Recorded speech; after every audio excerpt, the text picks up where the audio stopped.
maraming mananampalataya, mga kapatid, na nagtayo sa kanilang bahay pananampalataya, pero hindi nasentro ang kanilang puso, hindi nakasentro ang kanilang isip sa ating mahal na Panginoon. Gumawa sila ng ibang kapamaraanan, mga minamahal. Gumawa sila ng ibang doktrina na hindi naaayon sa orihinal na doktrina ng Diyos. Body say, praise the Lord. Palakpakan po natin ang ating mahal na Panginoon. Hindi nakapokus, hindi nakasentro ang kanilang isip at puso sa ating mahal na Panginoon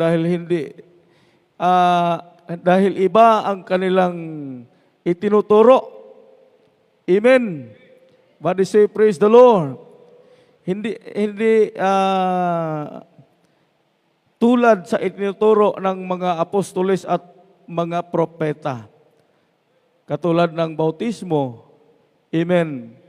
Maraming bautismo, mga kapatid.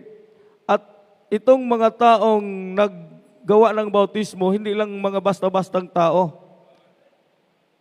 Graduado sa Bible School. Marami na silang dinalang mga tauhan, malaki ng kanilang mga simbahan, pero ang kanilang bautismo, hindi sa pangalan ni Jesus. Nagbautismo sila sa ngalan Amahan, Anak, Espiritu Santo. So ibig sabihin, nagtayo sila ng bahay, pero ang bato na matibay, kanilang itinakwil. At gumawa sila ng ibang pundasyon na hindi matibay. Amen. Body say, praise the Lord. Palakpakan po natin ang ating mahal na Panginoon. Maraming mga ipalagay natin mga karpintero, mga engineer, pero wala sa standard. Amen? Palakpakan po natin ang ating mahal na Panginoon. Salamat na lang sa ating dakilang Diyos. Mayroon man tayong mga karpintero, mayroon tayong mga engineer, pero sinunod nila ang standard. Amen. Sa literal. Pero sa spiritual naman, maraming mangangaral, maraming pastor, maraming nagtuturo, pero mga nagtuturo sa walang katotohanan. Mga substandard. Ang iba nga, mga gumagawa ng back job. Say, praise the Lord. Palakpakan po natin ang ating mahal na Panginoon. Kaya mga kapatid, pagdating ng mga sakuna, pagsubok, ito po ay hindi nakatayo, natumba at nawala, mga kapatid. Pero kung ang focus mo at ang pundasyon mo, walang iba ang ating pinakamamahal na Panginoong Jesucristo, mga kapatid, ay talagang isa kang bahay na napakatibay. Amen. Say, praise the Lord. Kaya ang sabi ng Bible, mapalad ang tumitiwala sa mahal na Panginoon. Nahalintulad ka sa isang puno na nakatayo sa tabi ng ilog. Amen. Palakpakan po natin ang ating mahal na Panginoon. Ang sabi po ng Jeremiah 17:7 up to 8. Dito po sa aklat ng Jeremias Kapitulo 17, ang talatay 7 hanggang 8. Mapalad ang tao na tumitiwala sa Panginoon at ang pag-asa ay ang Panginoon, sapagkat siya ay magiging parang punong kahoy na itinanim sa tabi ng tubig at naguugat sa tabi ng ilog at hindi matatakot pagka ang init ay dumarating, kundi ang kanyang dahon ay magiging sariwa at hindi mababalisa sa taon ng pagkatuyo o maglilikat man ng pagbubunga. Amen. Praise the Lord. Everybody say, praise the Lord. Kaya po mga minamahal, alalahanin po natin palagi yung tinuturo sa ating mga magulang sa mahal na Panginoon. Dahil ito po'y tunay. Amen. Ito po ang original na katuruan nagmumula sa Biblia. itinuloy lang ng ating mahal na pastor at ating beloved assistant pastor kung ano mang original na pangaral sa Bible, mga kapatid, na pag ikaw ay tumitiwala sa mahal na Panginoon, talagang napakatibay ang iyong pagtayo. Amen. Na parang isang puno na naitanim sa tabi ng tubig, na nag-uugat sa tabi ng ilog at hindi natatakot sa pagkainit, sa pagkaang init ay dumating, kundi ang kanyang dahon ay magiging sariwa. Amen. Bisan daw og muabot ang ting-init, muabot ang ting-hulaw, ang imong dahon dili malaya. Tungod kay naa ka sa tabing ilog, ang imong ugat or gamot kanunay nakainom og tubig. Amen. Lunhaw ang imong dahon og dili mo undang ang imong pagpamunga. But say, praise the Lord. Kaya bisan kung naay mga trials maabot sa ato, di tapulan mag-alagad sa Ginoo. Bisan dunay mga paglutos na ata sa kalisdanan, mga kaigsuunan, ang atong kasing-kasing mga minamahal, walay puol mudahig sa Ginoo. Walay puol nga mo buhat sa kabubuton sa Dios. Mga kaigsuunan, dili malaya, di ka maluya. Amen. Dahil ang nagtuturo sa atin ay nagdala sa katuruan ng tunay na mga pangaral. Amen. Tunay na katuruan. Kung baga, standard ang gidala. Amen. Maraming mga ngaral nga mga substandard. But say, praise the Lord. Sinasabi nila, maniwala ka lang, maligtas ka na. Amen. Kahit naglalasing ka, kahit gumawa ka ng kalikuan, kahit gumawa ka ng kasalanan, basta kay nanampalataya ka, ligtas ka na. Ang sabi nila yon ang mga ngaral nga mga substandard. Amen? Kung baga sa Bisaya, binuang ba? Binuang. Ha? Tudluan ka nga, mutuo ka lang, luwas na, bisag bisyoso ka. Amen? Bisag wa ka mabag-o, maluwas ka na, basta ka na kay pagtuo. Mao na yung mga ngaral nga mga substandard, wala sa standard. Dahil pag sundin mo ang standard, napakahirap. Amen? Para say, praise the Lord. Napakahirap. Kaya ang sabi ng iba, grabe daw tayo maglingkod sa mahal na Panginoon dito sa Jesus Miracle Crusade. Amen. Lagpas na daw tayo ng langit, sabi nila, mga kapatid. Dahil hindi nila mapantayan yung pagsamba natin isang araw. Mayroon pa tayong overnight prayer, isang gabi. At mayroon tayong Wednesday service. Pagdating sa bahay, mayroon pa tayong devotional prayer. Hindi nila mapantayan, mga kapatid. Kaya ang sabi nila, lagpas na daw tayo sa langit. Mga minamahal. Kaya hindi nila alam na importante ang paglingkod na sumunod sa standard na paglilingkod. At hindi natin masunod ang standard na paglilingkod kung ang magturo sa atin mga substandard. Palakpakan po natin ang ating mahal na Panginoon. But see, praise the Lord. Kaya ang mga propetas at apostol, sila po'y nagkaisa sa isang doktrina na hanggang ngayon ipinagpatuloy ng ating mga magulang sa mahal na Panginoon. Kaya kahit gaano kalaking pagsubok dumating, mga kapatid, nanatili tayong nakatayo sa kahabagan ng ating dakilang Diyos, mga minamahal. Ating basahin ang Episo, Kapitulo 2, versikulo 20. Dito po sa aklat ng Epeso, Kapitulo 2, ang talatay 20, na mga itinatayo sa ibabaw ng kinasasaligan ng mga apostol at ng mga propeta, na si Kristo Jesus di naman ang Pangulo ng bato sa panulok. Amen. Naging sentro sa ating isip at puso at sa ating pananampalataya si Kristo. Dahil tinuturuan tayo sa standard na mga ngaral. Amen. Nung una pang panahon, nagkaisa ang propeta at apostol sa pagtayo ng iglesia at ang bato ng panulok, ang sabi ng Biblia, si Kristo. Amen. Kaya ang sabi ng mahal na pastor, mga kapatid, pagdating ng problema, pagdating ng kasakunahan, pagdating ng pagsubok, wala kang ibang babanggitin kundi ang pangalan ng ating mahal na Panginoong Hesukristo. Body say, praise the Lord. Tinuturuan tayo para ang ating isip at puso nakapokus palagi sa pangalan ng ating dakilang Diyos. Dahil siya po ang napakatibay na pundasyon sa ating paglilingkod, sa ating pananampalataya, mga minamahal. Palakpakan po natin ang ating dakilang Diyos. Body say, praise the Lord.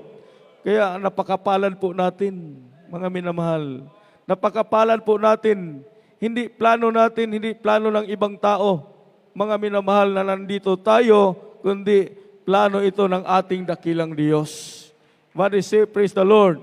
Na tayo po ay napabilang sa totoong iglesia, totoong gawain, at mayroong totoong pastor na nagtuturo sa standard na katuruan. Amen. Palakpakan po natin ang ating mahal na Panginoon. Sabihin man nila na lagpas na tayo sa langit, praise the Lord. Amen. Nasabi nila yan dahil hindi nila masunod, hindi nila mapantayan ang ginagawa natin. Ang ginagawa ng ating mga magulang sa mahal na Panginoon ay hindi nila mapapantayan. Amen. Kaya gumawa sila ng istorya, pero totoo naman, mga kapatid, na talagang panglangit ang ating paglilingkod sa mahal na Panginoon. Hindi ito biro na paglilingkod, mga minamahal. But say, praise the Lord. Iniwanan mo ang iyong bahay, pagod ka na, nagpakapagod ka pa, dahil pinupuri mo ang mahal na Panginoon. Sinasamba mo ang ating dakilang Diyos, mga minamahal. Hindi biro ang ating paglilingkod, mga kapatid. Ito po ay tinuturo ng ating mahal na pastor. Itinuturo ito ng ating mga magulang sa mahal na Panginoon. Sila po ang mga standard na mga mangangaral. Hindi sila gumagamit ng mga materialis na substandard. At wala itong backjob, mga kapatid. Tuloy-tuloy ang ating pananampalataya. Tuloy-tuloy ang ating paglilingkod, mga kapatid. Kaya mapalad tayo. Amen. Ang sabi ng Biblia, bigyan ko kayo ng pastor na aayon sa aking puso na magpakain sa inyo. Ang sabi po ng Biblia, Jeremias 3:15. Dito po sa aklat ng Jeremias Kapitulo 3, ang talata po ay 15. At bibigyan ko kayo ng mga pastor ayon sa aking kalooban, nakakandili sa inyo ng kaalaman at unawa. Amen. Praise the Lord. Amen. Palakpakan po natin ang ating mahal na Panginoon. Kaya hanggang sa huling hihinga ng ating mahal na pastor, wala tayong nakikitang discouragement. Amen. Puro encouragement, mga kapatid. Dahil sila po ang tunay na pastor, tunay na mga ngaral, nagtuturo sa tunay na katuruan. Amen. Pinapakain tayo sa salita ng Diyos na walang sambog. Amen. Walay sagul, mga kaigsuunan. Ang sabi po, mga minamahal, binigyan ko kayo ng mga pastor ayon sa aking kalooban, nakandili sa inyo ng kaalaman at unawa. Mga kapatid, tinuturuan tayo sa totoong katuruan. Standard na paglilingkod. At ang ating pundasyon walang iba. Walang ibang itinataas dito. Walang ibang itinuturo dito. Walang ibang pangalan kundi ang ating dakilang Diyos, ang ating pinakamamahal na Panginoong Hesukristo, mga kapatid. Kaya pagdating sa ating mga pagsubok, pagdating ng mga trahedya, madali lang sa ating bibig. Amen? Ang pagbanggit dahil tinuturuan tayo sa mga sikretong bagay, paano natin mapaluguran ang ating mahal na Panginoon. Paano natin mabigay ang kaluwalhatian sa ating dakilang Diyos. Everybody say, praise the Lord. Palakpakan po natin ang ating mahal na Panginoon. Kaya hindi na po tayo makakita sa ganitong katuruan, mga minamahal. Kaya dito tayo mananatili. Dito tayo magpatuloy hanggang sa pagbalik ng ating mahal na Panginoon. Amen. Wala tayong dapat baguhin. Body say, praise the Lord. Wala tayong dapat ibahin. Wala tayong dapat baguhin. Ito na ang tunay na pangaral. Ito na ang tunay na katuruan, mga kapatid, na itinuturo sa ating mga magulang sa mahal na Panginoon. Pinapakain tayo, mga kapatid, sa espiritual na mga pagkain. Kaya tayo ay palaging busog. Amen. Body say, praise the Lord. Palakpakan po natin ang ating mahal na Panginoon. Mayroong 4 na bagay, malaking bagay, na itinuturo sa ating magulang sa mahal na Panginoon na kailangang gawin. Amen? Say, praise the Lord. Kailangan nating i-apply, mga minamahal. Una, pagsamba. Kung maalala natin, ang ating mahal na pastor palaging nagsasabi, sino ba ang ibig ng langit? Sino ba sa atin, sino ba sa inyo ang ibig ng langit? Taas ang kamay. Lahat tayo ay nakataas ang kamay. At nagsabi ang ating mahal na pastor, huwag mag-absent. Amen? Dahil isa sa pinalangin ng mahal na pastor, mga kapatid, na ang pagdating ng ating dakilang Diyos sa araw ng pananambahan. Amen. Marami tayong kakulangan, marami tayong kahinaan, mga kapatid. Pero sigurado, sa araw ng pananambahan, tayo ay nagsusumamo, maging karapat-dapat, malinis na puso sa pagsamba ng ating mahal na Panginoon. Pagdating ng ating dakilang Diyos, mga minamahal, tayo ay madala sa kanyang pagbabalik. Yan po ang panalangin sa ating magulang sa mahal na Panginoon, na palagi tayong magsamba. Pangalawa, pagpupuri. Amen? Iba ang pagsamba, iba din ang pagpupuri, mga kapatid. Amen. Kaya, mga minamahal, tinuturuan tayo, hindi lang kay magsamba, kundi sa pagpupuri sa ating mga tahanan, mga kapatid. Mayroon tayong devotional prayer. Kahit hindi man kapariho sa mga manggagawa, dahil araw-araw tayo nakikibaka. Amen. Say, praise the Lord. Kapag ikaw ay nagpupuri palagi, para kang nag-charge, mga kapatid. Amen. Dahil araw-araw, mag-encounter ka ng mga pagsubok, anumang pangyayari sa buhay natin, mga minamahal, tulad ng cellphone, pag palagi mong ginagamit, nag-discharge ang battery. Kaya, tinuturuan tayo, kahit sa bahay, hindi lang tayo kontento sa pagsamba, kundi purihin natin ang mahal na Panginoon para madaman natin ang presensya ng ating dakilang Diyos. Para madaman natin ang Espiritu ng ating mahal na Panginoon. Para mapuno tayo sa presensya ng ating dakilang Diyos, mga minamahal.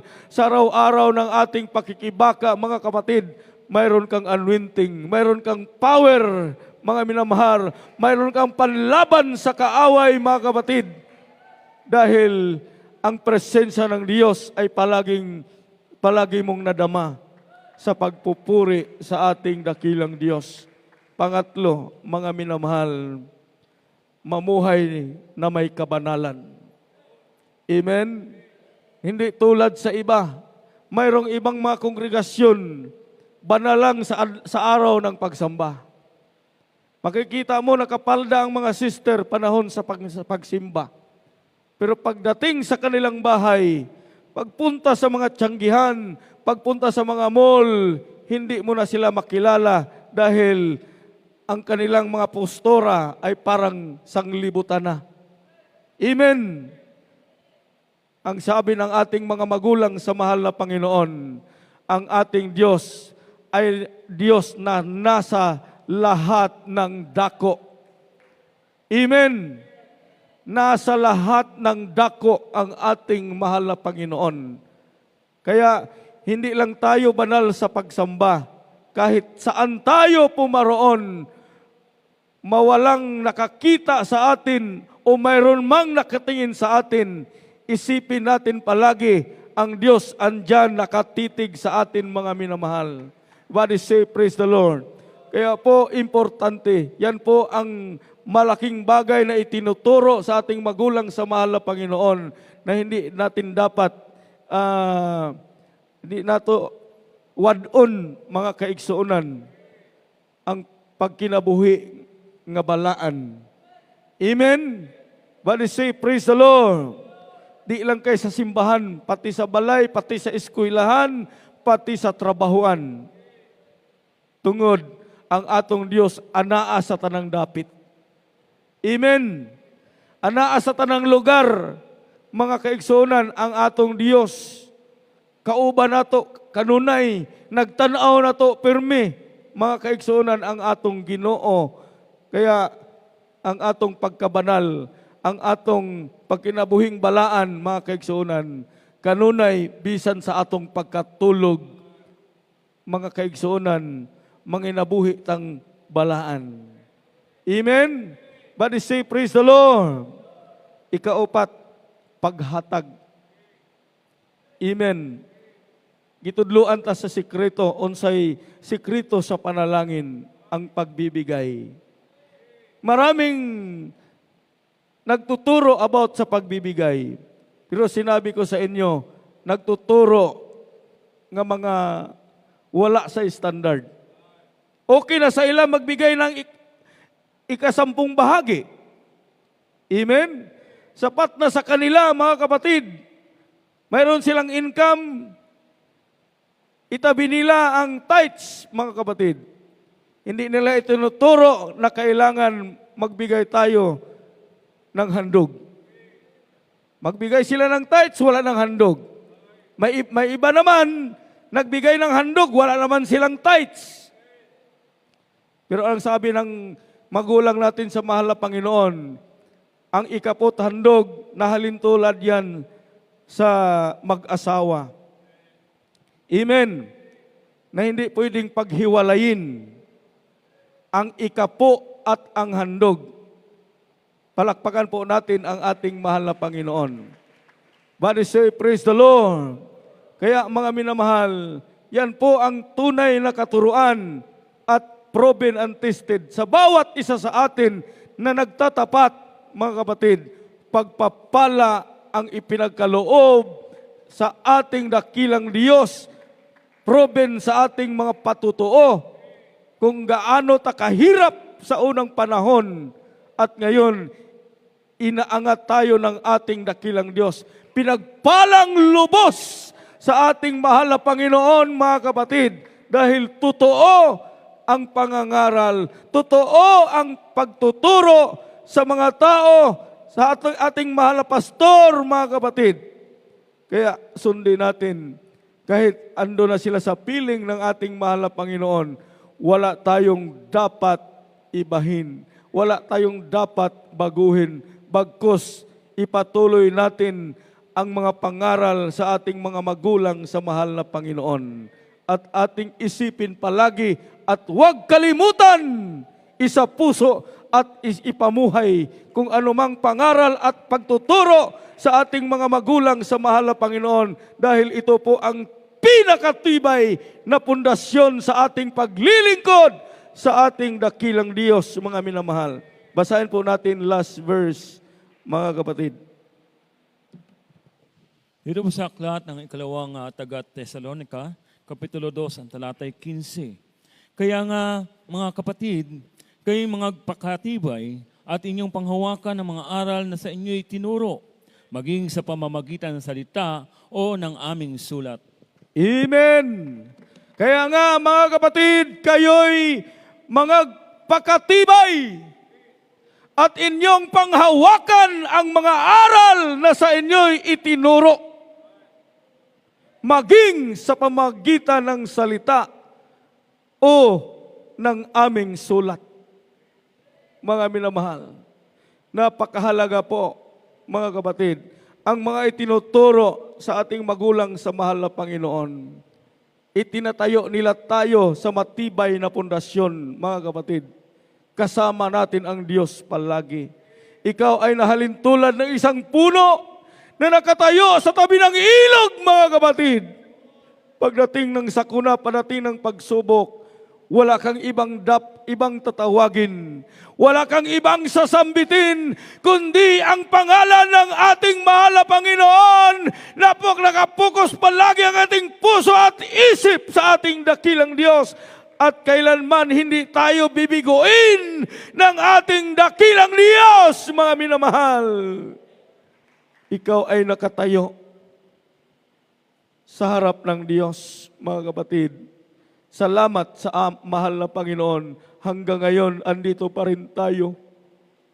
Andito pa rin kayo. Andito pa tayong lahat, mga minamahal.